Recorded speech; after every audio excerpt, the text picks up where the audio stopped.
I was just standing in the sandwich line at the CIA cafeteria, and one of the senior guys from the Counterterrorism Center came up to me. He said, "Oh, hey, I'm glad I ran into you. I meant to ask you, do you want to be certified in the use of enhanced interrogation techniques?"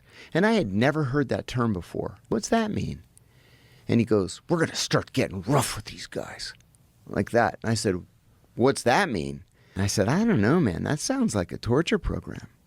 And he said, "It's not a torture program. We got it cleared by the Justice Department, and the president signed it." He says, "Think about it." I said, "Yeah, give me an hour." Went up to the 7th floor, which is the executive floor. And there was a very, very senior officer up there for whom I had worked 10 years earlier in the Middle East. I knocked on his door, and I said, "Hey, I need some advice. I was just asked if I wanted to be trained in these enhanced interrogation techniques." And he said, "First of all, let's call a spade a spade." He said, "This is a torture program. They can use whatever euphemism they want, but this is a torture program, and torture is a slippery slope." He said, "You know how these guys are. Somebody's going to be a cowboy. They're going to go overboard, and they're going to kill a prisoner.